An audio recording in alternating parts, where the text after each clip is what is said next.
Good afternoon. Welcome to JoyNews. Today we're coming to you live from our studios in Kokomlemlewe on DTT because we're free to air on DSTV channel 421 and GoTV channel 125. We are a home of independent, fearless and credible journalism. Coming up this afternoon, President Akufo-Addo empathizes with flood victims in Mepe as he promises governmental intervention to ease their plight after the flood waters recede. Also, in the National Maths and Science quiz, Keta SHS qualifies for the semi-final stage as it beats St. Augustine's and Tamale SHS in the quarter-final stage. And in our story of hope today, we'll tell you about two carpenters, Jessica and Sylvia, who ventured into the profession to save a family business but has grown to love a nature of it into it. We're coming to you live also on Facebook, YouTube, Instagram, and X at JoyNews on TV. My personal handle is @Danana Aisha. Please stay for details.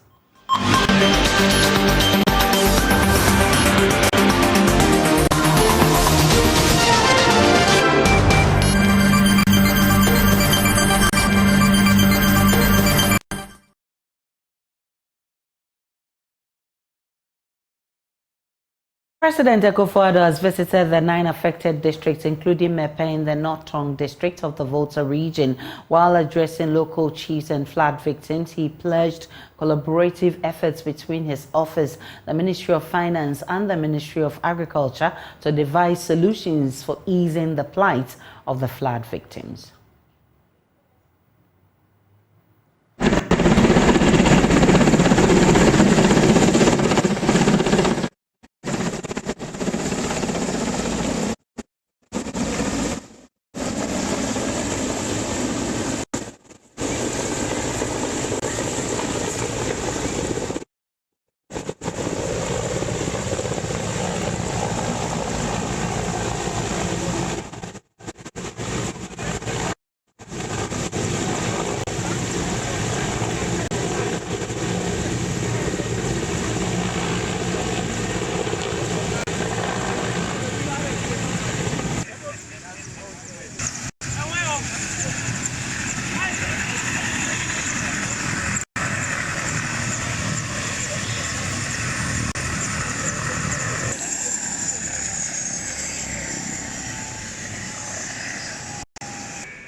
Region.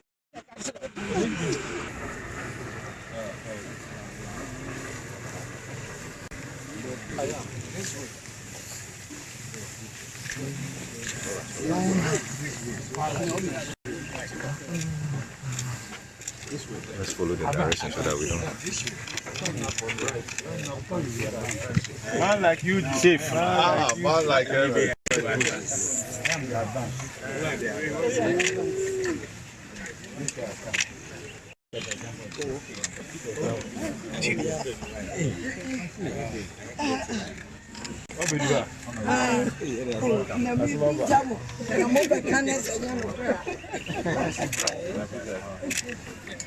Yes, sir. Yes, sir. Yes, sir. Advance. Oh, yes, sir. Yes, sir.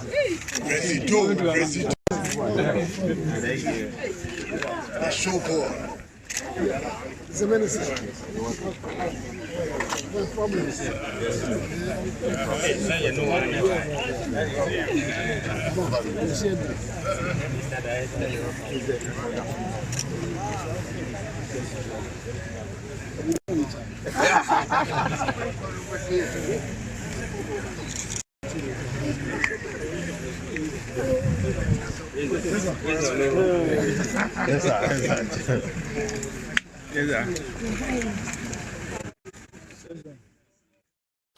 That was the president getting first-hand information on the situation. We'll be bringing you his sounds as to how government intends to send relief to the people. But MP for North Tongue Samuel Okudzeto-Ablakwa has launched a mobile relief caravan initiative targeted at 10,000 flood victims in 19 camps across the North Tongue constituency. He's been addressing newsmen.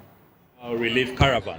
You are all aware of the disaster which has struck. The Volta River Authority has been spilling from the Akosombo Dam and the Pond Dam. In the process, my constituency is submerged. Large parts of my constituency has had this spillage destroy homes, destroy properties, and it has displaced over 10,000 people in my constituency. As a member of parliament, I cannot just look on as my people languish in pain, in loss, and as they are traumatized. So I decided to mobilize resources, and today we are launching what we call the mobile relief caravan. So you can see that it's really mobile. We have food items, so bags of rice, bags of maize, bags of sugar. We also have canned fish. We also have personal effects. You know that the women will need their hygiene items, sanitary pads. We also have mosquito nets. We have mosquito coils. We also have tissues, because in times like this, we have set up 19 shelters, or what you may call safe havens or camps, 19 in all. And so we need to have a way of reaching out to all of them. They are already distressed. They are not all at one place. So the only way to get to them is to have a mobile relief program which moves from camp to camp. And so that's what we are launching today. We want all of our constituents in those 19 camps to know that they have not been abandoned. They are not alone. We are with them, and we will be with them throughout this ordeal. This disaster should not have occurred. It's man-made. It's lack of planning, lack of preparedness, lack of proper community engagement and awareness creation. But that is water under the bridge. We cannot say that because it is self-induced, it is man-made, we are only going to sit back and be crying wolf and be complaining and be pointing accusing fingers. We believe that leadership is about solutions.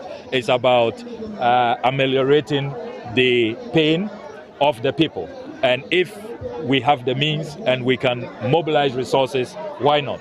So we want to also send a message to philanthropists, NGOs, good-spirited Ghanaians, compassionate Ghanaians, the Association of Ghana Industries, Corporate Ghana, diplomatic community, everybody who wants to reach out. You can see the effort we are doing on our own to help our people, because they say charity begins at home.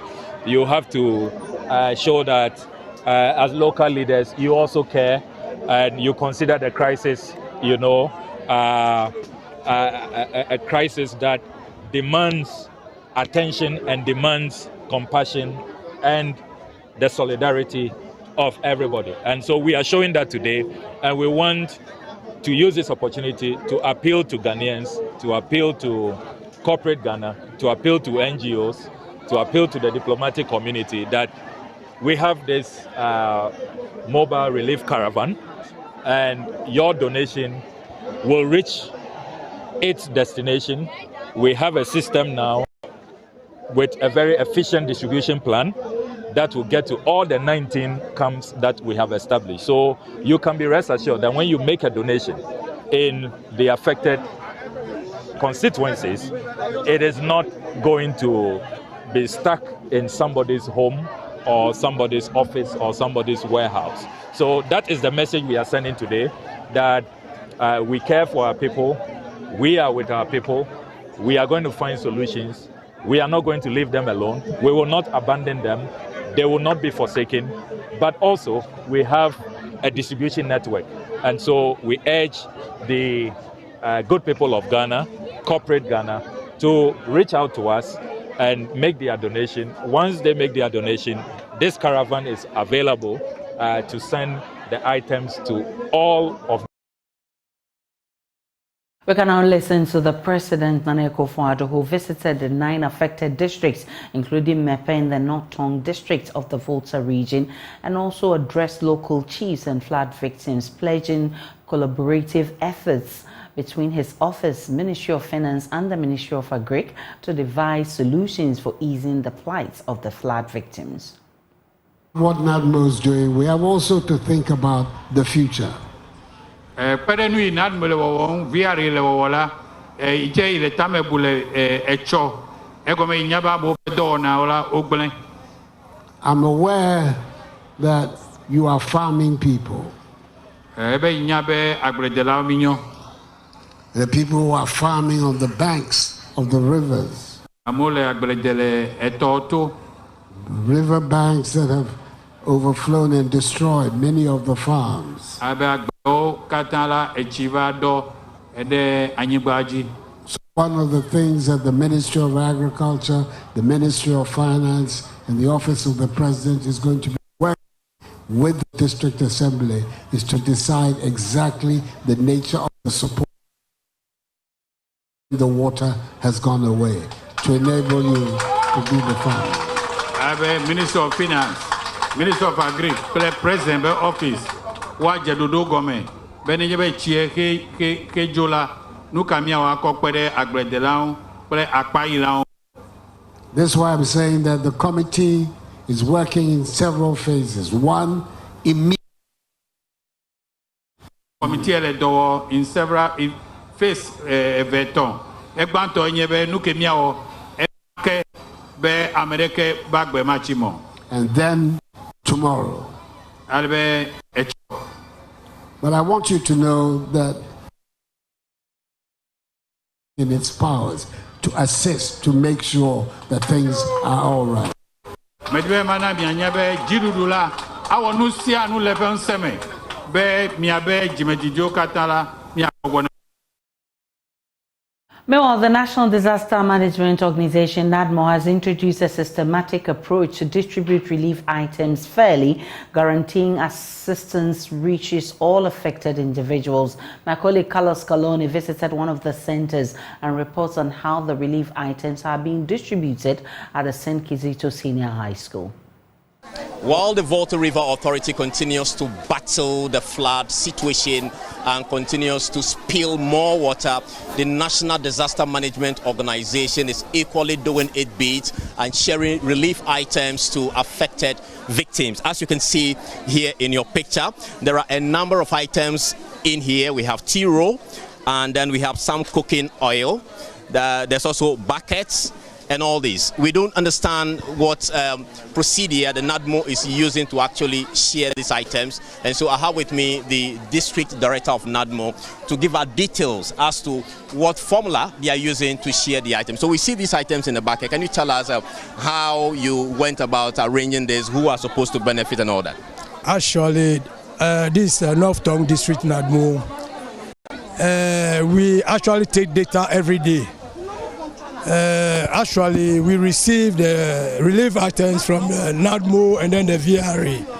So per this thing, we cannot distribute the thing actually just to the populace. So we have decided to move to every room per household so that we can get everybody on board to get at least the food stuff, basin, toilet roll, everything, so that nobody will stay without any relief items. So the explanation is that what we see here is per a household. Is that? Yeah, per household. Okay, so I see in there 3 toilet papers, yeah, and about 2 buckets and some soft drinks. If a household has about 10 people, how are they going to share this? No, it's more than 10. The soft drink is more than 10. The cup is more than 4. And then every house we make it up to 20. Every household we made it up to 20. So if any household is around 6 or 8, we normally find average for those things and give them the food items. So the understanding is that what we see here is for a household of 20 people. Is that the case? At times 6 people, 8 people, it depends. Okay. Because we'll be using the data to share it. We'll be using the data. Maybe some rooms or a household is up to 4, 6, 8, and 20. Okay, so those... The distribution is done according to the number of the household. So for how many households do you have at St. Kizito so far? 28. 28. We have 28 households. Yeah. And 28 households in terms of individual numbers. What numbers are we looking at? Actually, as at now, you are looking at around 560, getting to 600. 600 people. Yeah. But earlier, your Director General told us there are about 3,000 or over 1,000 people here, which means that what you are sharing, some people will be left out of it. No, they will not be left out of it. It depends upon the distance. Actually, first is 3,000 going there, but people, as at now, they are decreasing, increasing. Do you get the point now? So anytime we find average for all these things. 53-year-old Charles Dika is among hundreds of persons displaced in Mepe and other parts of the Tung district. Paralyzed from the waist down, Charles Dika is seeking help from the authorities. Having lost his national health insurance card in the flood waters, Mr. Dika is unable to access the emergency medical center set up for the flood victims at the St. Kizito Senior High School campus. Carlos Kaloni has the rest of the story. Here at Kizito Senior High School, which is serving as one of the centers for the affected flood victims of Mepe. There are a number of people here, I mean the aged, the sick, children and all that. So we have Mr. Lebene, who is a 53-year-old man, to share his story with us at this particular safe haven. So how long have you been here? 5 days. How did you even get here? Oh, they just carried me with Aboboya to brought me here. Who brought you here? My sister Stella Dika. She brought me here. We see your health is not the best. Do you mind sharing with us what actually is wrong with you? Yeah, actually, from my waist to my leg, I have a problem. I can't walk. I can't sit down. When I want to sit down, unless I make myself like this before they put the chair on me. That's all. After the chair, then that means I'm going to bed flatly. Up to how many hours? 6 hours, 5 hours. If I'm tired, then I can come like this again. That's all. How long have you been in this situation? Please connect. Oh, 1 year, 6 months. What really happened? Oh, just my waist, coughing. I went to the hospital. I come back within 3 days' time, then that's all. I can't walk again. So now that you are here at the safe haven, what can you tell us? Have you received any help from the NADMO, the assembly, in terms of your condition? Have nurses come to look at you and attended to you and all that? Actually, the nurses or the doctor, there's nobody. But actually, the NADMO or the government, when they brought the thing, we are a lot of printing, almost 6,000 people here. If you don't get it, it's not my fault. So you also you can brought your food from market or any place to eat. Still on the flats in Mepe, several other victims are having difficulty accessing medical care at the clinic set up at the safe havens due to misplaced national health insurance cards. The loss of these cards, along with personal belongings in the flat, is hampering their ability to receive medical assistance. The emergency clinic has thus been turned into a cash-based facility at the St. Kizito Senior High School safe haven. My colleague Carlos Coloni has been interacting with some nurses at the facility and has come through with this report. This is the clinic set up by the National Disaster Management Organization here at Kizito Senior High School for affected flood victims. So we would want to go inside to look at the facilities that they have here inside the clinic. And so you see they have a place where you can come and sit and you'll be attended to. We also have some of the affected flood victims here in the clinic who are here to, seek medical attention from the officials here. And so I'll be speaking with one of the officials who is actually, manning this particular health facility here on the Kizito campus. We are having our clinic here. This is a clinic that mounted by the District Health Directorate to assist those that are here who cannot go back to the facility to receive a medical care. So we are here to help them. So at this place, we organize CWC, which is weighing, as we normally call it. We give immunization, we do family planning, we do general treatment here, then psychosocial supports. We started on Friday, and Friday, Saturday, and yesterday and today we are here again. Tell us about the numbers. Are they coming, the affected victims on this campus? They wish to come, but majority of them, because most of their health insurance, those who wanted to come, their health insurance has submerged in the water. So they are not able to come. But those that are willing, they are coming. And those that they are supposed to pay, they pay token, not money, token. Because the drug is not a donor drug. It's a drug that the district has bought, so they have to pay so that we can get the money to pay back and get another. So there's no arrangement for those who have misplaced their national health insurance card? For now, I may say no, because we cannot take the decision on our own because we have authorities. So they have to come in and give us the directive before we can comply. Without that, we can't do anything on our own. Okay, so what are the numbers since Friday up to now? How many people have you recorded coming to this clinic so far? About 10 for now, from Friday to today. Okay. A number of residents have misplaced their health insurance cards in the flood waters, and so that becomes a challenge for them to seek help from this clinic which has been set up here.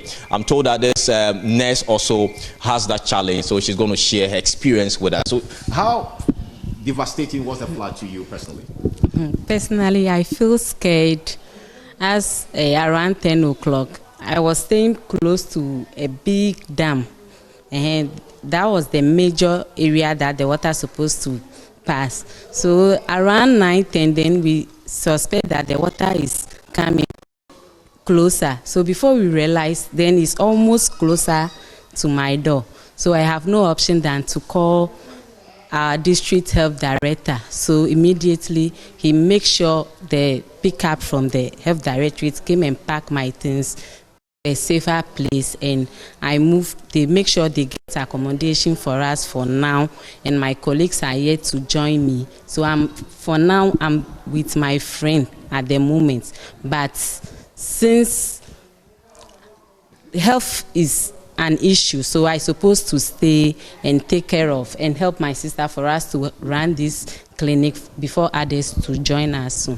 Which means personally you have been affected psychologically, but you also want to assist others who have been affected, and so you decided to spend your time instead of looking at your things to be here to support others. So that Voleto piece, she is a victim of the flood and she's also a nurse, but because of the situation she has decided to, as a matter of fact, support others who are equally or who have equally been affected. This baby was delivered few days to the flood, and she has been displaced also.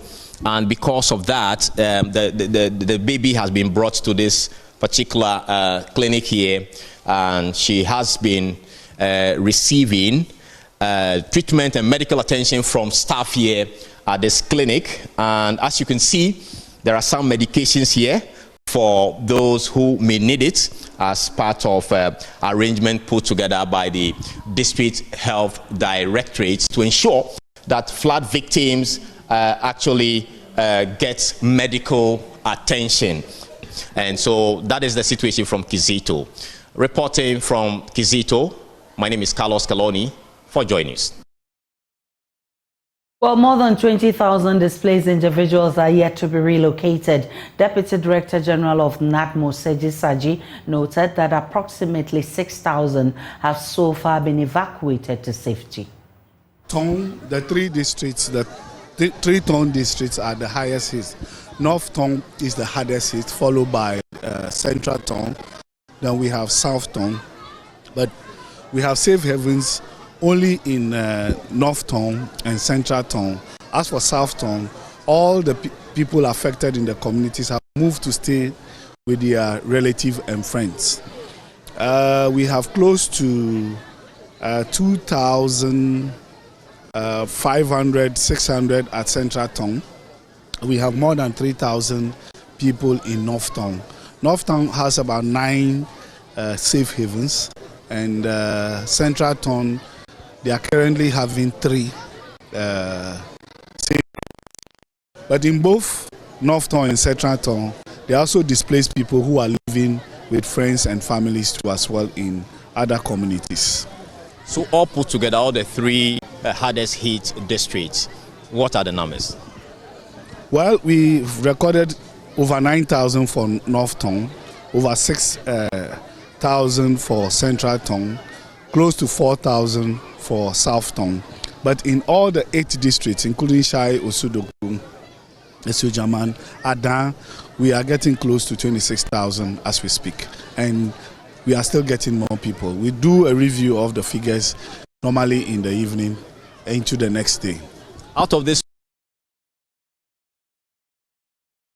Meanwhile, responding to questions on whether the spillage will cease soon, Deputy Chief Executive Officer of VRA in charge of engineering and operations, Engineer Edward Kenzo, explained that despite a decrease in inflow to the dam over the past 3 days, the reservoir's level remains significantly high, just slightly below the safe operating level, insisting the spillage must continue to safeguard the dam lives and other national assets sited along the lake.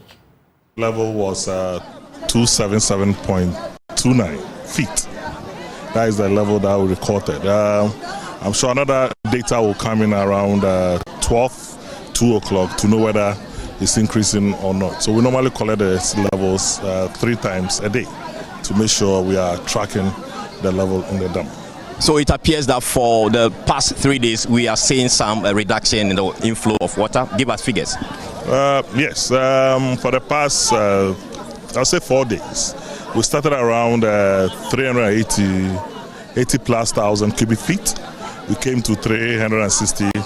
Yesterday it was 342, and today is 286,000 cubic feet of water. And the rise as of today was 0.05. Yesterday it was 0.1. A day prior was 0.02. A day prior was 0.04. So per our data, we know that from mid-October to the end of October, the water has to recede, and it's tracking that. So there's a bit of comfort and confidence that look, our data is really coming to play, that the inflows reduce and the amount of the rise of the dam will also reduce. So at least we can safeguard the dam and don't topple the dam. But one would ask, why are you still spilling if the inflow appears to be reducing? Okay, as I said, the rise is 0.05. We are spilling 185. The inflow was 200 and today was 286.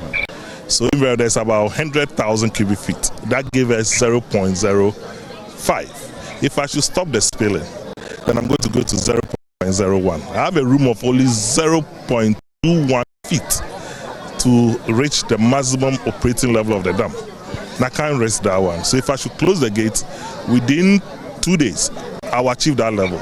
Then what will happen? I have to open all the 12 gates to make sure I sustain that 0.7. I sustain a 2.77.5. For me not to do that, I have to maintain the split till I see negative rise of the lake. If it's negative, right, I know that at least the inflow and the outflow, they are not matches. So I can start reducing the gate opening. Still on the devastating effect of the spillage from the Akosombo Dam, the Executive Director of the EPA, Dr. Henry Kwabenako-Kofu, has advised illegal settlers around the Wager Dam to learn a lesson, admitting that the plight of the affected is pathetic. He, however, notes that the spillage is a necessary evil. He's thus advised illegal settlers residing in the waterways around the Wager Dam to voluntarily relocate to avoid a similar catastrophe. Well, this goes beyond environmental concerns. It's a national issue. Life and property are at risk, and it is a very sad situation. But we must take cue from these things and then adhere to advice and then also comply with regulations. Just recently, we had an opportunity to undertake a field trip to Wager Dam, where the reservoir for Ghana Water Company is the facility. And people have encroached so much and so close to the facility, to the river banks, building up infrastructure from houses to farming activities. And the moment the reservoir overruns, it will cause a huge havoc. People will lose their lives, they will lose their properties and all that. So there have been several attempts to ward off these people, encroachers, and then also attempts to demolish close to 200 houses. But what is happening currently at Akosombo is a great lesson for all of us to look at. Cheer yourselves up and then voluntarily vacate those places for state institutions like EPA or any other to come in with the full force of demolition. That does not occur. Nobody wants to see anybody suffering. But if we are not careful, and even if we are unable to do, nature may do it, and it may do it in a more drastic manner.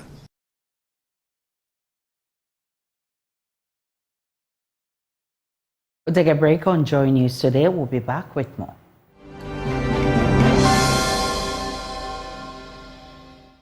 Hello and welcome to the business segment on Joy News today with me, Emma Davis. The city is expected to weaken for the third week running. This follows rising foreign exchange demand from local corporates and importers ahead of the festive season. There's more in this report.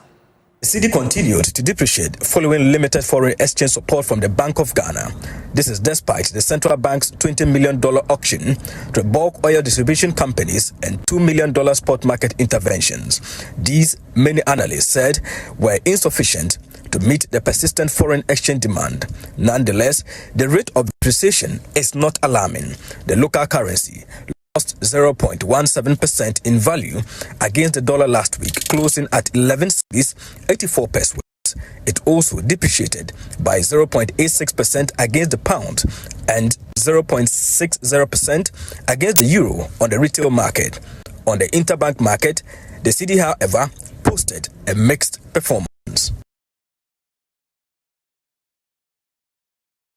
The Internal Audit Agency and the Center for Local Governance Advocacy have launched the 2023 Public Financial Management Compliance League Table for metropolitan, municipal, and district assemblies to rank and assess the appropriation of funds and resources by MMDAs in the country.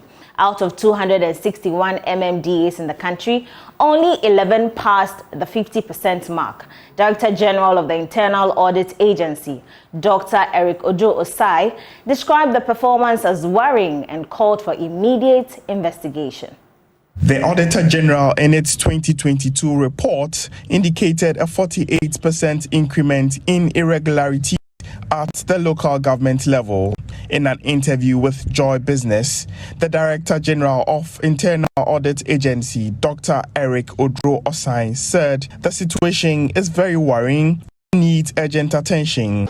As part of the arrangement, we have post-publication activities which will require us, CLG and other institutions, to provide support measures to those assemblies that did not perform well, so that next year they will be able to perform well. This is not to say that we are happy about the performance, because when you look at the 261 assemblies, only 225 submitted their document for assessment, and this represents 86%. What happens to the rest of the assemblies?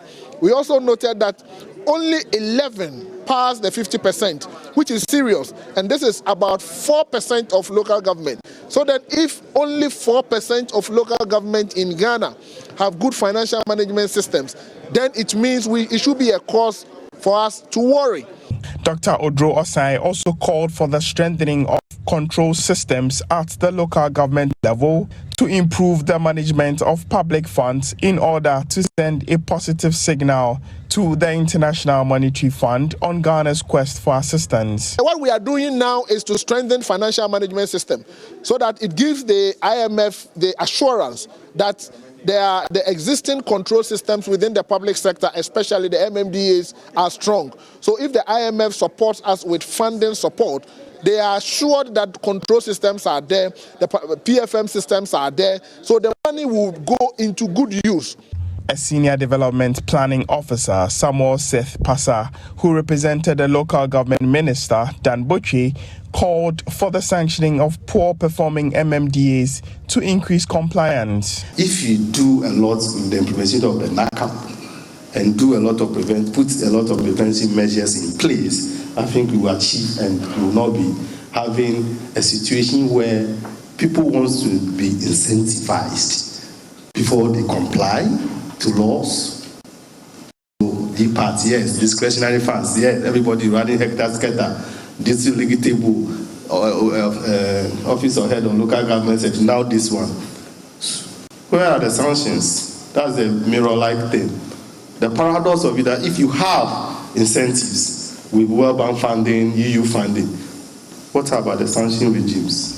The PFM League table is expected to ultimately inject discipline among public institutions, reduce corruption, and improve transparency and accountability. Jesse Aram Agbapo's report read to you. That's all for business on Joy News today with me, Emma Davis. For more business news, do log on to myjoyonline.com/business.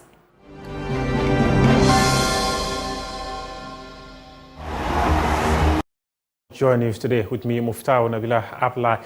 Early Wednesday, the Black Stars will come up against the USA in an international friendly. The senior national team had lost 2-0 to Mexico just 3 days ago, and Chris Hughton, head coach of the Black Stars, has called on the players to respond to defeat that is suffered against Mexico on Sunday dawn. Is that it's exactly the same message for the players, is that what we don't want is that we don't want to leave this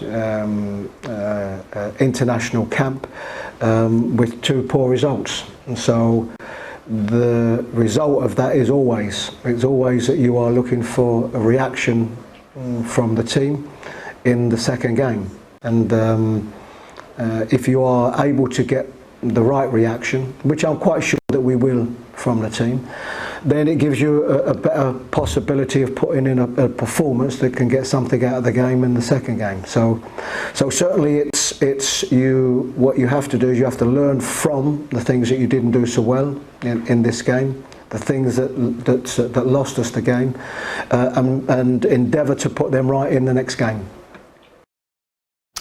And also, Black Stars, or former Black Stars head coach, Kwesi Appiah, he will be on the bench of Sudan for the next 3 years.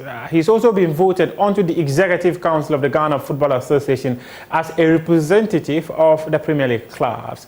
According to Randy Abe, who is also an Executive Council member, he says Kwesi Appiah comes to the leadership of the football government with lots of experience that they can count on. Well, Kwesi Appiah is a legend. As a player. He captained the Black Stars. Has done a lot for this country, and even as a coach. I mean, he worked with me. The first ever international trophy that I won as a chairman of a national team was with Kwesi Appiah. The All Africa Games in Maputo in 2011. And so he brings a lot on board. I mean, from a player's perspective and from a technical handler's perception. And don't forget that he also currently is a part of the Kodoko administration. And so I think that he also brings a different perspective on the table. I mean, one thing that caught my eye was that in this election, there was only one woman who took part in the elections, and it was Mrs. Gifty Owari-Mensah. In terms of gender, you know, inclusivity, well, what do you make of it? I mean, it's a shame, and it only means that we need to work harder. And guess what?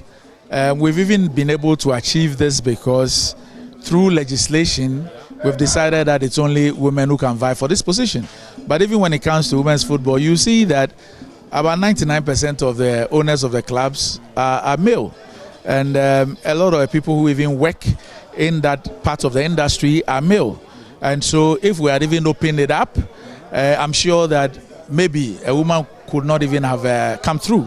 And so you would even realize that as part of even deepening this, in the reforms that we've embarked on with respect to our statutes, we're even looking at make some changes, bringing in the position of a second vice and letting that position be just for a woman. And so we're trying. What we need to do is that we need to perhaps be a bit more deliberate. Same way that Deliberate Act is brought a woman at all cost onto the ESCO, maybe we need to do a lot more and to try and get a lot more women to contest in the other constituents. So you're talking about Premier, Division 1, RFA, the constituent bodies. I mean, we need to try and encourage a lot more women to get involved and also to put themselves up for elections. Yes. That's your sports for now. We do have more sports stories on myjoyonline.com. Aisha Ibrahim is standing by with the rest of the news. Of course, two sisters, Jessica and Sylvia, are proud carpenters. They started practicing the profession by default, but today are very excited at their choice to save a family business, Crafts Furniture. I tell their journey on today's story of hope by first interviewing their father, Enoch Edu Teko. Even before he completed secondary school, Enoch Edu Teko knew the exact career to pursue, woodworks. And he had the support of his parents. So at age 19, he carved his first works, a serving tray and cabinet. I actually started practicing immediately I finished school when I was 19 years. And my first place of work was Akufo-Addo Limited. I worked there for a year and I decided to start something on my own. I started my own business under a mango tree. And then I didn't have most of the tools. So I was just producing serving trays, wooden serving trays, and the sales was good. So that's what I did. And I was able to get most of the required tools to start the business. So the interest developed, and that was enough motivation for me, you know, and I was able to gather a lot of funds, and then we started in like uncompleted house, a shed, and then finally we migrated to this current place at Oyarifa. With over 3 decades experience, Mr. Teko has happily and freely trained over 400 youths and students with the skills gained. As I'm talking to you, there are 5 university students right here, you know, doing their attachment, some doing internship. So sometimes when I look back, I pray to God to give me the strength, me and my team, so that we can help the up and coming. Transitioning into the technology space, however, needed extra hands. That's how Mr. Teko's daughters came on board. When my daughter came back from school, she started bringing some new laws that anything that comes from the factory should come to her for approval. Then I said, hey, then maybe this school will impact positively on this business. But then what about this technology and social media aspect? How have they helped you with that? Yeah, it's been great. They are handling that. I wouldn't have done that on my own. So now I'm able to go to the schools and teach. I've trained over 300. Sylvia, the female carpenter, shares her motivation for joining her father. I met a client at a book launch, and then when I mentioned my name, he was like, "Are you related to Edu Crafts?" And I said yes, I was his daughter. And he's like, "Hey, then you have to go and work for your father." And I was wondering why. He's like, "Because the East Legon branch is a mess." A few days I went to the showroom, went to see for myself what this client was talking about, and I realized that it was true. And I decided to, come in and help. I also had an art background from Ibri Girls. I did visual art. So I came in with the notion of design. Yeah. So that was my approach. And I used to work with the bank and an insurance company later on in life. Her sister Jessica then explored a new venture when clients began to demand for them. With time, the customers kept coming back for more. They kept asking, "Oh, if you provide us with bed, can you have someone help me with my setup? Can you help someone, give me curtains here and there?" And I was like, "Oh, okay, so then there's a gap. Yeah. So why don't I make this an easy shopping experience for the clients?" So then I came up with, okay, EduCraft curtains. I could actually do this and make the drapery such that it's nice to fit the aesthetics of the client's space. 100 pupils of Lejokuku cluster of schools in the Lejokuku municipality have received free eye screening from Robert & Sons Limited as part of their corporate social responsibility. There's more in this report. Robert & Sons Limited in 2021 launched the Vision for Life charity project to support sustainable vision programs comprising vision awareness creation, eye screening, providing treatment, and eyeglasses for both young and old at zero cost. This year, Robert & Sons, in collaboration with the Municipal Education Directorate, is providing eye screening for 100 pupils and teachers of the Lejokuku cluster of schools. The business development manager of Robert & Sons said their vision and mission for this is to eliminate poor vision and its lifelong consequences and provide underprivileged people the opportunity to live a better life through a better sight. It is one of Robert & Sons' largest strategic giving programs dedicated to eliminating uncorrected refractive errors in our country. This year, Robert & Sons, in collaboration with the Lejokuku Municipal Education Directorate, is providing this service under the theme 33 years of vision care, giving hope and future to children with special needs. We are here this morning with our team of staff and doctors to screen 100 pupils of the Directorate from ages 7 to 15, drawn from various schools within the municipality. We will provide eyeglasses and drugs to those who may be in need for free. And free means absolutely free. And as I wrap up the bulletin this afternoon, my name is Aisha Ibrahim. Log on to myjoyonline.com. There's more of the news and developing stories. Enjoy the rest of our programs.